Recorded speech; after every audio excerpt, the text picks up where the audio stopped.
الحمد لله الذي أحيانا بعدما أماتنا وإليه النشور. الحمد لله على إحسانه والشكر له على توفيق وامتنانه. أشهد أن لا إله إلا الله وحده لا شريك له تعظيما لشأنه، وأشهد أن محمدا عبده ورسوله الداعي إلى رضوانه. اللهم صل عليه وعلى آله وصحبه وإخوانه. قال الله تعالى في كتابه الكريم: أعوذ بالله من الشيطان الرجيم. يا أيها الذين آمنوا اتقوا الله حق تقاته ولا تموتن إلا وأنتم مسلمون. وقال الله تعالى: يا أيها الناس اتقوا ربكم الذي خلقكم من نفس واحدة وخلق منها زوجها وبث منهما رجالا كثيرا ونساء واتقوا الله الذي تساءلون به والأرحام إن الله كان عليكم رقيبا. اللهم أنت ربي لا إله إلا أن خلقتني وأنا عبدك وأنا على عهدك ووعدك ما استطعت. أعوذ بك من شر ما صنعت، أبوء لك بنعمتك علي وأبوء بذنبي فاغفر لي فإنه لا يغفر الذنوب إلا أنت. سبحان الله وبحمده عدد خلقه ورضا نفسه وزنة عرشه ومداد كلماته. سبحان الله وبحمده عدد خلقه ورضا نفسه وزنة عرشه ومداد كلماته. سبحان الله وبحمده عدد خلقه ورضا نفسه وزنة عرشه ومداد كلماته. سبحان الله وبحمده سبحان الله العظيم. يا حي يا قيوم برحمتك أستغيث أصلح لي شأني كله ولا تكلني إلى نفسي طرفة عين. Bapak-bapak, ibu-ibu, hadirin hadirat jemaah salat subuh rahimakumullah, pengurus masjid beserta jemaah yang hadir dalam kajian ba'da subuh di hari penuh barakah di hari Jumat ini. Mudah-mudahan Allah Subhanahu wa taala terima amal-amal kita. Allah ampuni dosa-dosa kita. Allah istiqamahkan kita di atas kebaikan, di atas ketaatan sampai kita bertemu dan berjumpa dengan Allah. Amin ya rabbal alamin. Salawat dan salam kita sampaikan kepada Rasulullah Nabi Muhammad sallallahu alaihi wasallam. Allahumma salli ala Muhammad wa ala alihi wa sahbihi ajma'in. Bapak-bapak, ibu-ibu, hadirin hadirat jemaah subuh rahimakumullah. Pada pagi ini kita akan mengambil pelajaran dari salah satu kaidah di dalam Al-Quran, di dalam surat Al-Baqarah ayat 237. Allah Subhanahu wa taala mengatakan: wala tansawul fadla bainakum. Janganlah kalian melupakan kebaikan di antara kalian. Ini salah satu pesan Allah di dalam Al-Quran, di dalam surah Al-Baqarah ayat 237. Wala tansawul fadla bainakum. Jangan kalian melupakan kebaikan di antara kalian. Ayat ini, Bapak Ibu sekalian, secara tekstual ayat ini berkaitan dengan suami istri yang telah bercerai.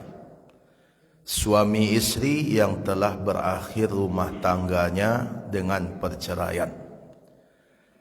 Akan tetapi apa kata Allah? Wala tansawul fadla bainakum. Jangan kalian melupakan kebaikan di antara kalian. Nah, bayangkan kalau rumah tangga yang telah selesai saja, seorang perempuan telah menjadi mantan istri, seorang laki-laki telah menjadi mantan suami, tapi apa kata Allah? wala tansawul fadla bainakum. Jangan kalian melupakan kebaikan di antara kalian. Bagaimana lagi rumah tangga yang tidak bercerai? Rumah tangga yang masih terikat di dalam satu pernikahan, maka tentu lebih patut untuk mengingat kebaikan pasangan. Nah, kenapa Allah pesankan seperti ini Bapak Ibu? Karena memang secara kenyataan orang kalau sudah berpisah, kalau sudah selesai, biasa yang takkan apa Bapak Ibu? Yang takkan apa? Pasti nak buruk-buruk dah. Pajak ada dah selesai tiadalah ya dah. Memang tak selesai dah. Manyasa dan bakok juinyo dan dulu. Seolah-olah Bapak Ibu tak pernah ada kebaikan sedikit pun. Seolah-olah pada perempuan itu tidak pernah ada kebaikan sedikit pun. Apa itu pula sebaliknya, manyasa dan bakok juinyo dan berlaki dulu. Padahal banyak laki-laki ketujuh jo dan. Ada yang terasa model itu tu. Bakok juinyo dulu tu. Nah, biasanya orang kalau lah selesai, itu yang terjadi. Seolah-olah pada mantan istrinya, pada mantan suaminya, tidak ada kebaikan sedikit pun. Seolah-olah, inyo baru rumah tangga, yo setan Bapak Ibu. Yang tidak ada kebaikannya. Padahal kalau kita mengingat-ingat, pasti banyak kebaikannya. Sekalipun mungkin tidak lagi bersama dengan dia, dia pernah hadir di dalam kehidupan kita. Mungkin dia pernah hadir 10 tahun, 15 tahun.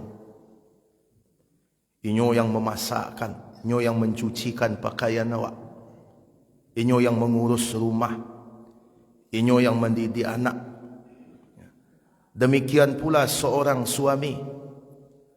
Coba kita bayangkan para isteri, sekalipun mungkin yang tak suami awak lagi, inyo berjuang mencari nafkah, kadang-kadang diari orang. Kadang-kadang damamnya untuk mencari nafkah demi kebutuhan awak di rumah. Tapi orang kalau sudah bercerai, inilah yang terjadi. Seolah-olah tidak pernah ada kebaikan. Kenapa Allah Subhanahu wa taala memesan seperti itu Bapak Ibu? Apabila rumah tangga diingat kebaikan pasangan, jangankan yang telah selesai, yang masih berumah tangga dikana-kana kebaikan, maka orang yang hampir bercerai bisa jadi tidak jadi bercerai. Lampir selesai tapi dikana-kana kebaikan, dikana-kana kebaikan, dikana-kana jasonyo kawak. Bisa jadi tidak jadi tidak. Karena bagaimanapun perceraian itu adalah perkara yang sangat disenangi oleh iblis. Di dalam hadis yang diriwayatkan oleh Imam Muslim, disebutkan setiap hari setan itu melapor kepada pemimpinnya. Iblis itu adalah pemimpin setan. Setiap harinya melapor Pak, tentang apa kerajaannya hari itu, apa prestasinya di hari itu. Setiap hari dia melapor. Maka ada yang melaporkan bahawa dia telah berhasil menjadikan seseorang lalai dari solatnya, malah tidak solat. Maka iblis pun senang mendengar laporan anak buahnya, mendengar laporan setan. Ada pula yang melapor bahawa dia telah berhasil menjadikan seorang anak durhaka kepada orang tuanya. Maka setan pun ketika melapor seperti itu, maka ketuanya iblis senang dengan laporan itu. Kemudian ada pula yang melapor perkara yang lainnya, kemudian perkara yang lainnya dan yang lainnya. Pokoknya setiap hari laporan masuk. Tiba-tiba ada setan yang melapor bahwasanya dia telah menjadikan rumah tangga si fulan dan si fulana bercerai, berpisah. Saya istrinya, saya telah merusak rumah tangga dia. Maka ketika laporan itu masuk kepada iblis, maka iblis pun mengatakan, ni'maan, ai kau yang paling santiang kau. Aku yo mantap kau. Ternyata Bapak Ibu, prestasi setan yang paling membanggakan oleh iblis itu apa? Hancurnya rumah tangga. Hancur rumah tangga. Jadi kalau rumah tangga selesai, itu senang hati iblis itu. Bahagia dia Pak. Kenapa? Karena kalau rumah tangga sudah selesai, biasanya yang akan terjadi berikutnya adalah kebencian. Kebencian antara dua mantan ini, suami dan istri. Akan ada kebencian. Dan biasanya tidak hanya membenci pribadi, terkadang juga sampai membenci keluarga. Sampai benci ke orang gaib, suami awak, mantan awak. Sampai benci ke adiknya, sampai benci ke kakaknya. Lah kamar-kamar apa ya bu? Malah kadang-kadang ada yang sampai benci kepada kampungnya. Ketika mandangan nama suatu negari, apa jadi situ tu tak ada selesai orang situ cialah tu dah. Padanya balaki orang tu surangnya bu. Tapi orang situ tak ada selesai cialah dia dah. Orang situ tu tak ada bau tak cialah tu dah. Karena orang sadonya pak. Itu akibatnya Bapak Ibu. Belum lagi nanti kalau ada anak. Anak akan rumit jadinya. Berbakti dia kepada ibunya, dilarang oleh bapaknya. Berbakti kepada bapaknya, dicegah oleh ibunya. Kadang-kadang anak yang tinggal dengan ibunya, ibunya menghasut supaya anaknya membenci bapaknya. Anggap tak selesai tu. Dakik-dakik orang dia. Ada demikian pula anak yang besar dengan bapaknya. Kadang-kadang bapaknya juga menghasut supaya dia tidak dekat dengan ibunya. Ang tahu tak bakok dan carian nama. Dicari tuanlah Bapak Ibu. Dan banyak rentetan berikutnya. Itu makanya Allah Subhanahu wa taala mengingatkan, wala tansawul fadla bainakum. Jangan pernah kalian melupakan kebaikan di antara kalian. Pasti Bapak Ibu, semua orang pasti punya kekurangan. Suami ibu punya kekurangan. Istri apa pasti punya kekurangan. Itu pasti. Karena kita menikah bukan dengan malaikat. Kita menikah dengan manusia. Kekurangan istri itu adalah ladang amal soleh bagi suami untuk memperbaikinya. Sebaliknya, kekurangan suami itu adalah ladang amal soleh bagi istri untuk menutupi dan menyempurnakannya. Itu makanya di dalam Al-Quran apa kata Allah Subhanahu wa taala? Hunna libasul lakum wa antum libasul lahun. Dia perempuan adalah pakaian bagi laki-laki dan kalian laki-laki adalah pakaian bagi istri kalian. Apa filosofi pakaian Bapak Ibu? Pakaian itu fungsi utamanya apa? Menutup aurat. Itu fungsi utama dari pakaian. Sekalipun nanti ada fungsi-fungsi berikutnya, tapi fungsi utama dari pakaian itu menutup aurat. Menutup kekurangan awak.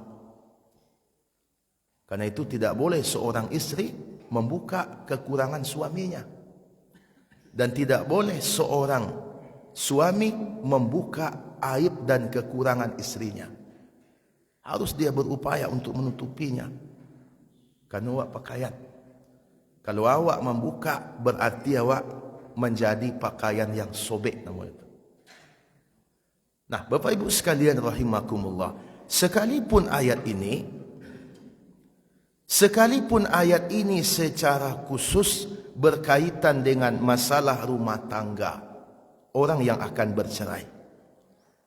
Tapi pelajaran dari ayat itu tidak khusus masalah rumah tangga Bapak Ibu. Tapi umum Pak. Dalam kehidupan banyak orang yang telah berjasa kepada kita. Awak sampai umur model ko Pak Ibu, kau nak taitung dia seorang kawak depan. Sekian ribu orang yang telah berjasa kepada kita. Siapa saja manusia yang berjasa kepada kita, Bapak Ibu? Siapa? Satu, Rasulullah sallallahu alaihi wasallam. Beliau manusia yang paling berjasa kepada kita. Melalui dakwah beliau sampai Islam ke negeri kita. Estafet. Siapa lagi yang berjasa kepada kita? Orang tua kita, guru-guru kita, sahabat-sahabat kita, kawan-kawan kita, tetangga-tetangga kita, orang yang kita kenal ataupun yang tidak kita kenal. Tidak terhitung banyaknya orang yang berjasa kepada kita, Bapak Ibu. Maka apa pesan Allah Subhanahu wa taala? Wala tansawul fadla bainakum. Jangan kalian melupakan kebaikan di antara kalian. Ya mudah-mudah wak melupuan kebaikan orang. Sebab apa? Ketika manusia melupakan kebaikan manusia lain kepadanya, maka dia sedang melakukan kekufuran. Nabi SAW mengatakan, La yashkurullah man la yashkurun nas. Tidaklah bersyukur kepada Allah orang yang tidak tahu syukur atau terima kasih kepada manusia. Betul Bapak Ibu? Awak yang babuai elok ke orang, jangan awak arok orang tu membalih kebaikan awak. Yo, awak menolong orang kuat. Awak babuai elok ke orang, dan awak jangan arok orang tu membalih kebaikan awak yang awaknya. Tapi orang yang dia telah menerima kebaikan dari orang lain, berupayalah membalas kebaikan orang tersebut sekalipun dia tidak mengharapkannya. Begitu ajaran Islam. Awak menolong orang, awak membantu orang, awak meringankan orang. Yang awak tak harap orang itu membalas kebaikan kita. Kita mengharapkannya Allah membalas kita. Tapi kita yang orang berbuat baik kepada kita harus berupaya Bapak Ibu. Kalau bisa awak membalas dengan kebaikan yang lebih, lakukan. Kalau tidak bisa membalas dengan kebaikan yang lebih, balaslah dengan kebaikan yang sama. Tidak bisa membalas dengan kebaikan yang sama, balaslah dengan kebaikan apa yang mampu. Di bawahnya, kok di bawahnya, tidak ada. Oh, tidak bisa juga, minimal apa-apa Ibu. Doakan dia. Minimal mendoakan, jazakallahu khairan. Semoga Allah membalasmu dengan kebaikan. Jazakallahu khairan katsira. Semoga Allah membalasmu dengan kebaikan yang banyak. Banyak orang yang telah berbuat baik kepada kita Bapak Ibu, orang tua kita. Sebelum yang lain berbuat baik kepada kita, merekalah yang lebih dahulu berbuat baik kepada kita. Sebelum yang lain berbuat elok kawak, merekalah yang telah terlebih dahulu berbuat baik. Karena itu tidak ada orang yang paling berhak mendapatkan kebaikan melebihi kita berbuat baik kepada orang tua kita. Orang tua adalah orang yang paling berhak mendapatkan kebaikan. Orang tua, dia didahulukan daripada yang lain dalam masalah waktu, dalam masalah perhatian, dalam masalah kelembutan. Banyak orang Bapak Ibu, kepada orang lain dia bisa baik, tapi tidak kepada kedua orang tuanya. Orang menelpon langsung dia angkat, tapi orang gaiknya menelpon dan nyangkit. Ambo ada kawan Bapak Ibu sedang mengajinya, nelpon orang tuanya, nyeputui sebentar, mohon maaf Pak Ibu, orang tua saya menelpon. Yang kiapnya Pak. Itulah di antara bentuk berbaktinya dia kepada orang tuanya. Mohon maaf, orang gembo menelpon. Sampai seperti itu, Pak. Sebagian orang, Bapak Ibu sekalian, tidak sedikit orang hari ini yang mendahulukan orang lain daripada orang tuanya sendiri. Kadang mendahulukan orang lain daripada keluarganya sendiri. Itu terbalik tu, Bu. Nyoba buat elok kau orang nendake dulu baru kau orang jawab. Nan lebih parah, Pak. Kabini orangnya lunak tu, kabininya kasar tu. Itu parah tu, Pak. Lihat tu tadang ada Pak tu. Kabini orang makanlah, Bu, banyak makan. Kau dah mambe kau, atu kabini orang. Bini makanlah kau lain saja.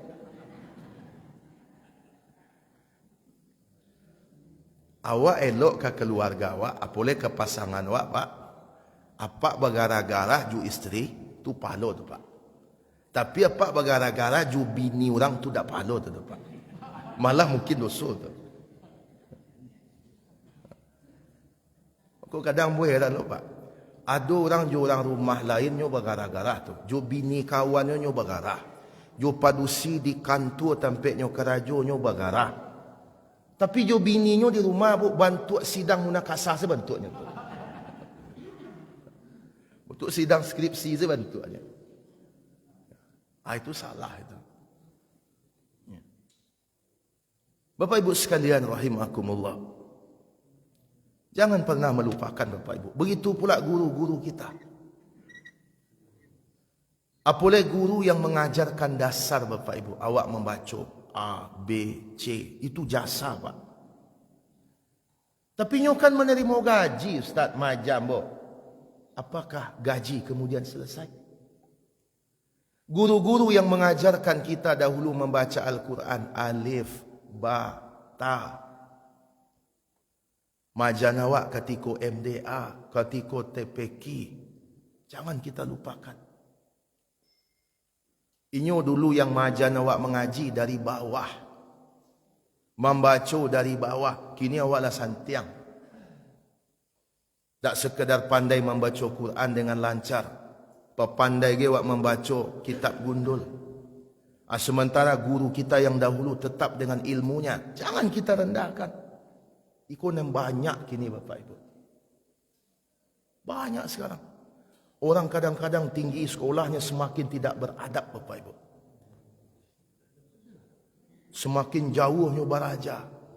Semakin ke mana-mana dia menuntut ilmu. Pulang-pulang, Bapak Ibu. Hilang adabnya. Tak ada yang memuliakan guru-guru yang dulu majakannya. Kadang dihujatnya, dikatakan, pajak tak ngarati dah. Bapak Ibu sekalian, siapapun kita hari ini, kita pernah mendapatkan curahan ilmu darinya. Itu harus kita kana, Bapak Ibu. Demikian pula orang-orang yang dahulu menolong kita, membantu kita, apalagi di saat kita dalam keadaan membutuhkan. Tidak ada orang yang membantu, tiba-tiba ada seseorang yang membantu kita. Sehingga keluarlah kita dari kesulitan kita. Jangan pernah kita lupakan. Ambo punya seorang kawan, Pak Ibu. Nyo bekerja sama dalam bidang bisnis, Pak. Bekerja sama dalam bidang bisnis. Di satu usaha lah. Ada kawannya selalu nyo libatkan, Pak. Nyo libatkan kawannya kau. Nyo libatkan. Pokoknya kawannya kau nyo satukan dalam usahanya kau. Apapun usahanya kau, nyo masukkan kawannya. Sampai ambo bertanya, siapanya tu siapa? Bakok masuk taruhnya siapanya tu? Apakah itu adiknya, kakaknya, atau kemanakannya, atau siapa?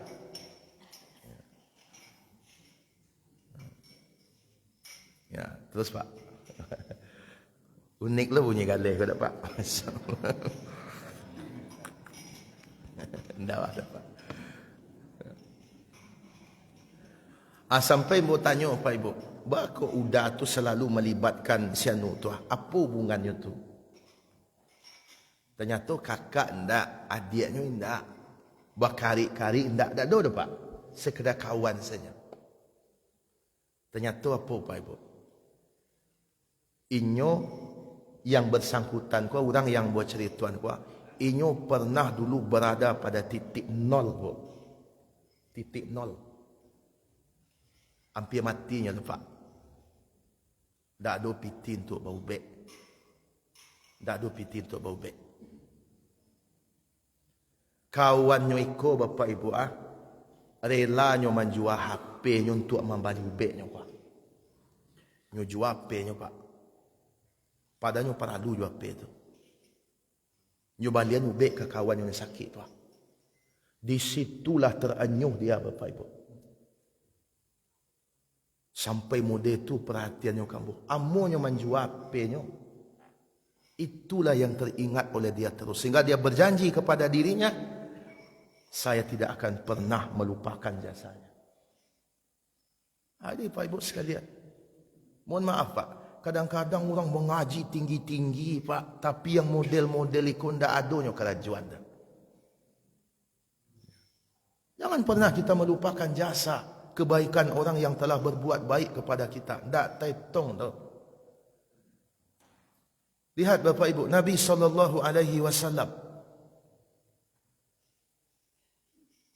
sekalipun orang kafir tapi pernah berjasa kepada Nabi, Nabi tetap tidak pernah melupakan kebaikannya. Ada seorang kafir namanya Mut'im bin Adi. Mut'im bin Adi. Seorang kafir. Dia mati dalam keadaan kafir. Tapi dia punya jasa kepada Nabi SAW. Apa jasa Mut'im bin Adi kepada Nabi SAW? Jasa yang pertama Mut'im bin Adi. Mut'im bin Adi itu salah satu tokoh kafir Quraisy. Jadi Mut'im bin Adi itu Pak, salah satu tokoh kafir Quraisy. Sampai mati Pak, dia tidak masuk Islam dah. Tapi dia punya jasa. Apa jasa Mut'im bin Adi kepada Nabi? Di antaranya jasa Mut'im bin Adi. Mut'im bin Adi lah yang menyobek-nyobek surat embargo orang-orang kafir Quraisy terhadap keluarga Bani Hashim dan Bani Muttalib. Masuk ke dalamnya Nabi ke situ. Nabi kan keluarga Bani Hashim dan Bani Muttalib. Malah termasuk ke dalamnya Abdul Muttalib, Abu Talib paman Nabi. Masuk ke dalamnya Abu Talib. Bara lamonyo di embargo Pak Ibu. Embargo tu artinya tak boleh masuk dunia luar ke situ. Dikurung Bapak Ibu dengan kebijakan. Ada mana awak pitih Pak. Tapi awak tak boleh membeli sesuatu. Dan orang tak boleh menjual ke awak. Apa kira-kira? Pitih ada. Tapi akses awak keluar ditutup. Akses orang masuk ke dalam ditutup. Abarakah pahitnya tu Pak. Abara lama kejadian seperti itu Bapak Ibu sekalian. Berapa lama kejadian seperti itu? Lebih kurang selama 3 tahun. Bayangkan. Sehingga apa yang terjadi saat itu? Yang terjadi saat itu, keluarga Bani Hashim, Bani Muttalib, termasuk di antaranya keluarga Nabi SAW dan termasuk Nabi sendiri, itu dalam keadaan memprihatinkan Bapak Ibu. Akses makanan ditutup. Sehingga banyak yang kelaparan. Banyak yang sakit. Malah tidak sedikit sampai diceritakan oleh Syekh Safir Rahman Al-Mubarakfuri dalam kitab beliau Ar-Rahiqul Makhtum, tidak sedikit yang ketika itu hanya memakan daun-daunan. Malah Nabi pun pernah makan daun-daunan. Tak dong ke dimakan lain. Maka siapa yang menyobek-nyobek surat itu Bapak Ibu, dicabiknya Pak. Tampillah ketika itu Mut'im bin Adi, kecil Mut'im bin Adi. Tak barakah kalian tiaklah. Apa kata jauh kalian? Lain manusia kalian. Sampai dibegitukan. Sampai disobek-sobek surat perjanjian itu. Akhirnya berakhirlah embargo. Itu diingat oleh Nabi SAW. Kemudian jasa yang kedua dari Mut'im bin Adi kepada Nabi SAW adalah ketika Nabi berdakwah di Taif. Ketika Nabi berdakwah di Taif. Ketika dakwah Nabi di Mekah tidak diterima Bapak Ibu, Nabi coba mencari tempat dakwah yang lain. Bumi Allah ke luas. Jadi ketika awak tak diterima di Cik Tampek, tak para luas hadiah nada. Bumi Allah luas. Maka Nabi SAW mencoba mencari tempat lain. Dan Nabi mencari tempat yang tidak terlalu jauh dari kota Makkah, yaitu Taif. Nabi berharap Bapak Ibu di Taif itu Nabi akan diterima. Harap mana Nabi Pak. Ternyata apa yang terjadi di Taif tidak jauh berbeda dengan apa yang diterima oleh Nabi ketika di Makkah. Tak jauh Bapak Ibu. Sabale dua balihnya. Model pun Nabi ditolak di Makkah. Ternyata model tu pula Nabi ditolak di Taif. Malah Nabi dikejar Bapak Ibu. Dilempari. Malah yang melempari Nabi itu anak-anak dan perempuan. Kalau anak-anak ni membayar awak, Pak Padusi ni membayar awak, oh itu penghinaan benar tu. Itu pelecehan itu. Maka larilah Nabi SAW. Pulang lagi Nabi ke negerinya. Sempat Nabi bersembunyi di kebun anggur milik dua orang anak yatim, Sahal dan Suhail. Kemudian Nabi pulang lagi ke Makkah Bapak Ibu. Ternyata ketika di Makkah Nabi ditolak. Ditolak pula oleh orang kampungnya. Tak boleh masuk Makkah. Tokoh-tokoh Quraisy menolak Nabi. Masuk ke dalamnya Abu Jahal. Nyolah sanang dengan tak adanya Nabi di Makkah tu. Rupanya Nabi masuk dah lihat. Tidak boleh masuk. Kalau masuk, maka Muhammad ini akan aku habisi. Maka siapa yang tampil membela Bapak Ibu? Yang tampil membela adalah Mut'im bin Adi. Apa kata Mut'im bin Adi? Mut'im bin Adi ko Pak, nyodek tokoh ko. Maka tampillah Mut'im bin Adi, kemudian dia berkata, apa hak kalian melarang Muhammad untuk masuk ke kampungnya? Apa hak kalian? Siapa kalian yang melarang Muhammad untuk masuk ke kampungnya, maka dia akan berhadapan dengan saya. Heran orang kafir mencari Mut'im bin Adi itu Pak. Sampai-sampai Abu Jahal bertanya, wahai Mut'im, apakah engkau sekedar membela Muhammad, ataukah engkau sudah menjadi bagian dari Muhammad? Sampai dipertanyakan, engkau kok sekedar membelainya, atau jangan-janganlah menjadi bagiannya? La Islam kau tahu agak. Apa kata Mut'im bin Adi? Saya sekedar membelanya, tapi saya tidak termasuk bagian darinya. Agak tandang juga ke pihak Quraisy Pak. Tahu tak Bapak Ibu? Ketika perang Badar. Perang Badar ketika di Madinah. Ketika perang Badar. Siapa yang menang perang Badar Bapak Ibu? Kaum muslimin. Yang menang adalah kaum muslimin. Maka ketika itu 70 tawanan kafir Quraisy berhasil ditawan. 70 tawanan kafir Quraisy berhasil ditawan.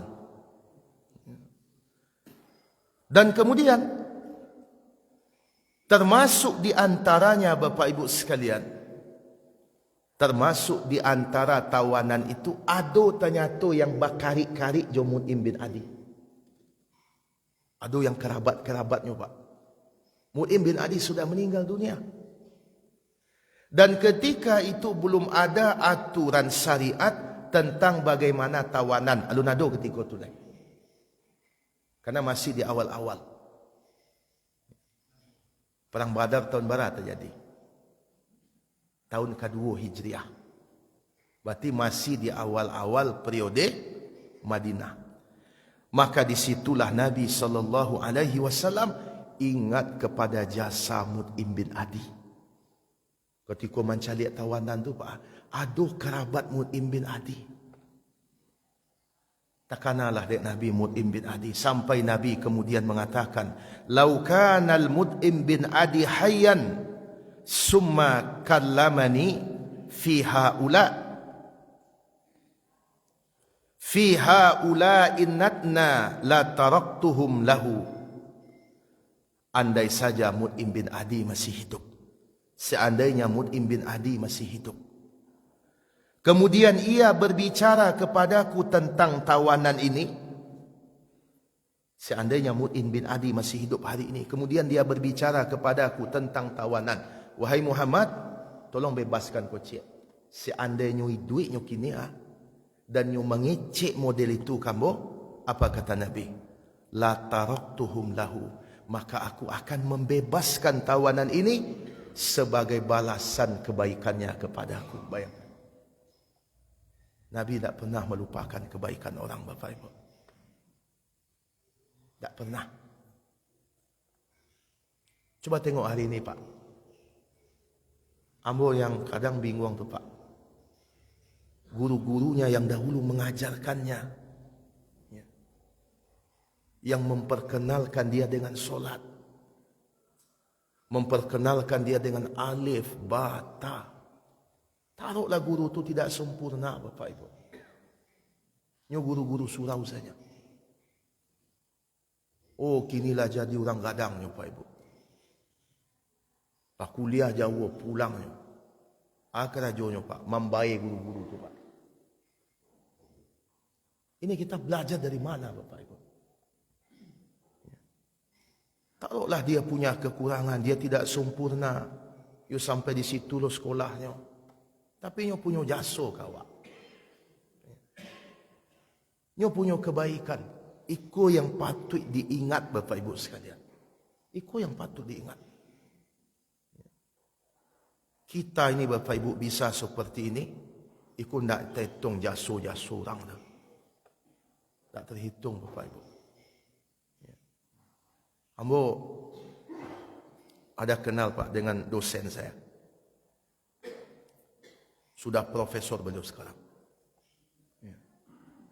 Sudah profesor beliau. Dulu gari masjid Bu. Setiap beliau datang ke masjid tempat beliau jadi garin dulu tu Pak. Ibu nan dulu mantan samba kayaknya. Yang kadangnya babuko ke rumahnya.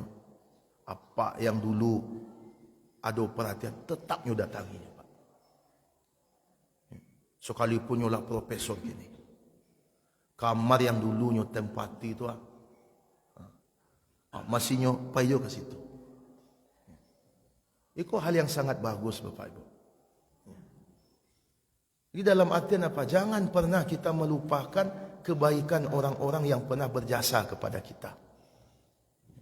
Baik orang itu ada hubungan dengan kita ataupun yang tidak ada hubungan. Apa yang ada hubungan. Bapak Ibu sekalian rahimakumullah, kalau ikut biasuan Bapak Ibu, maka hubungan kita akan baik. Ya bukan berarti karena dia punya jasa kepada kita, kemudian dia melakukan kesalahan, kemudian kita benarkan, bukan. Tetap salahnya tetap salah. Tapi kita harus berupaya adil. Bagaimanapun kekurangannya, dia punya kebaikan. Dia punya hal-hal yang baik yang telah kita nikmati di dalam kehidupan kita. Bapak Ibu sekalian, kalau Nabi SAW dengan orang kafir yang pernah berbuat baik kepada beliau, yang pernah punya jasa kepada beliau, maka beliau berniat untuk membalasnya. Bagaimana lagi yang berjasa itu adalah seorang Muslim. Bagaimana lagi yang berjasa itu seorang Muslim. Tentu lebih patut kita untuk membalas kebaikannya. Itu makanya ketika Nabi SAW menceritakan tentang penduduk neraka, Nabi menyebutkan uritun nar fa iza aksaru ahlihan nisa. Aku diperlihatkan oleh Allah tentang neraka dan aku menyaksikan kebanyakan penghuninya adalah perempuan. Kemudian Nabi SAW ditanya, ayakfurna billah, apakah mereka ingkar kepada Allah? Nabi mengatakan tidak, mereka tidak ingkar kepada Allah. Kemudian Nabi menyebutkan yakfurnal ashir wa yakfurnal ihsan. Mereka mengingkari pemberian dan kebaikan suaminya.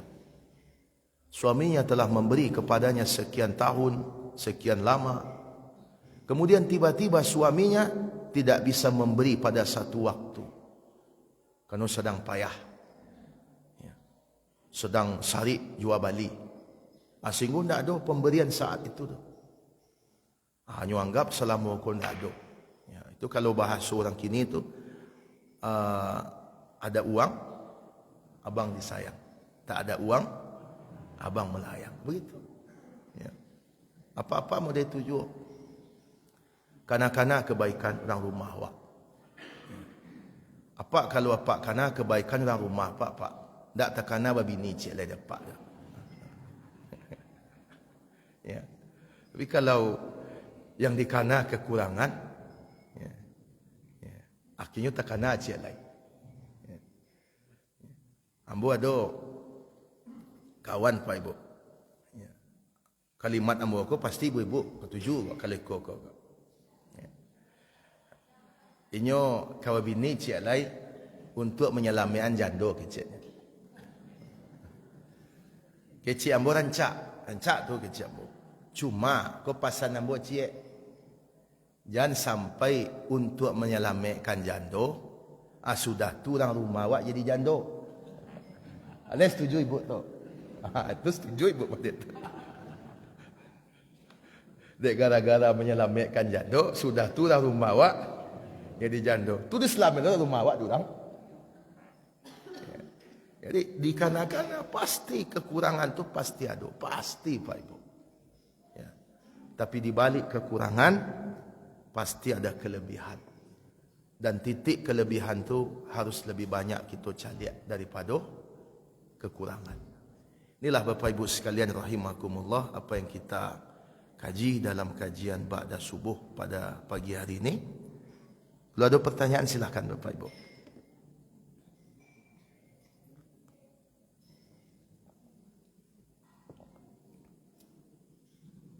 Aman?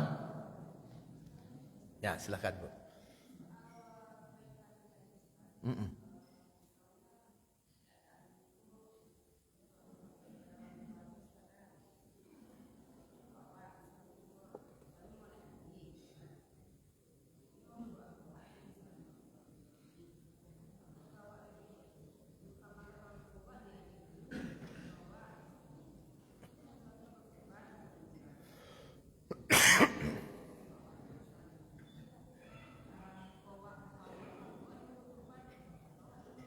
Ya.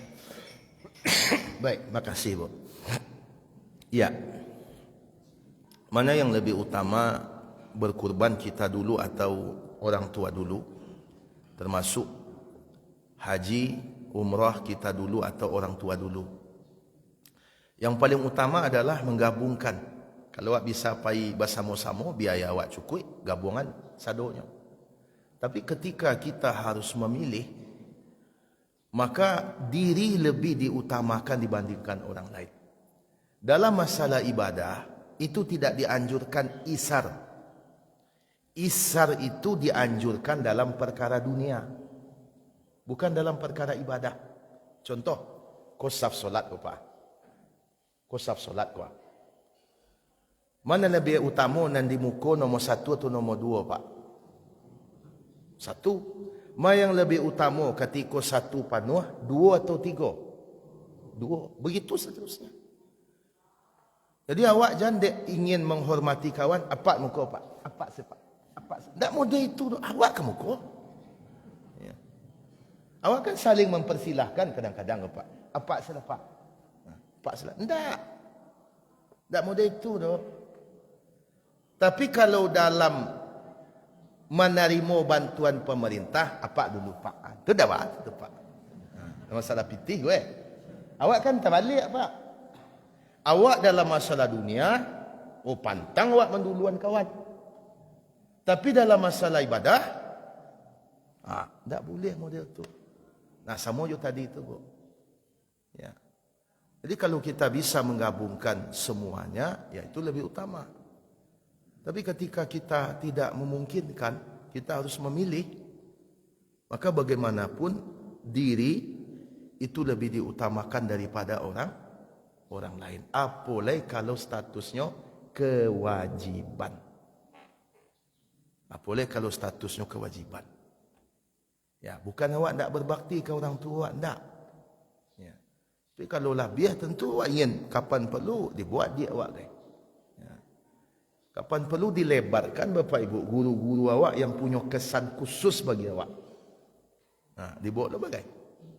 Tapi kalau itu tidak memungkinkan, tentu fokus kah diri awak dulu. Itu ya. Ya makanya dalam dakwah itu kan diri dulu. Ya ayyuhalladzina amanu qu anfusakum.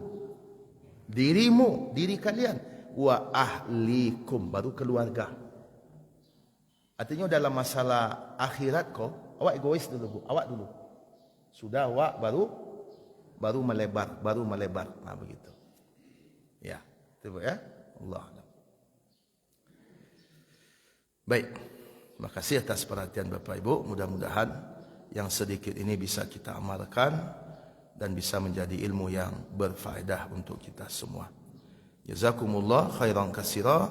Wa sallallahu ala nabiyina Muhammadin wa ala alihi wa sahbihi ajmain. Walhamdulillahi rabbil alamin. Assalamualaikum warahmatullahi wabarakatuh.